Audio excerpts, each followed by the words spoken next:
કેમ છો મિત્રો, હું છું એક ગુજરાતી અને મારા પરમ મિત્ર ગુજ્જુ રાઇડર અને વિશુ સાથે હું આવી ગયો તો અમદાવાદ કુંડાળો મૂવીના પ્રીમિયરમાં. અમને મળી ગયા અમદાવાદના ફેમસ ઇન્ફ્લુએન્સર એટલે ધ મિમિક્રી વાલા, જેમની સાથે અમે થોડો ફોટો સેલ્ફી કરીને આવી ગયા થિયેટરની અંદર મૂવી જોવા માટે. ફટાફટથી સીટ લઈ લીધી મેં, ગુજ્જુભાઈ અને મારા પરમ મિત્ર વિશુએ. જોતામાં મેં જોયું કે મારી પાછલી સીટ પર કોણ બેઠું છે, ચણિયા ટોળીના એક્ટ્રેસ બા. એટલામાં જ મૂવી થઈ ગયું સ્ટાર્ટ અને લખાઈ ગયું કુંડાળું. આપણા સયમભાઈ ગઢવી લખોટી ઠોકતા હતા એટલામાં જ લખોટીઓ ચોરી થઈ ગઈ અને ભાઈ દોડ્યા પાછળ. અરે ભાઈ, આ મૂવી જોયા પછી મને ખબર પડી કે હિંમતનગરની અંદર આટલી જોરદાર એક્ટિંગ કરવાવાળા માણસો પણ છે.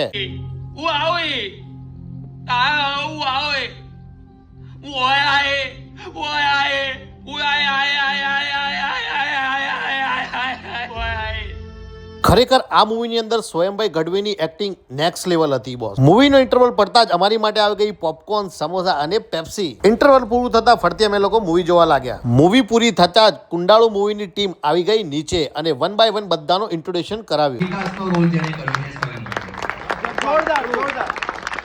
મૂવી પૂરી થયા બાદ અમે લોકો આવી ગયા થિયેટરની બહાર અને પછી મીટઅપ ચાલુ થઈ ગયું. બધા વન બાય વન અમે ફિલ્મ સ્ટારોથી મળવા લાગ્યા. કુંડાળામાં થોડીક વાર લખોટીઓ રમીને પછી અમે લોકોએ આપી દીધું મૂવીનું રિવ્યુ આવ્યા પછી અમે લોકોએ કુંડાળુ મૂવીની ટીમને બાય બાય કહીને નીકળી પડ્યા ઘરે જવા માટે. વિડીયો સારો લાગ્યો હોય તો લાઈક, શેર, કમેન્ટ કરીને અમારા પેજને ફોલો કરી લેજો.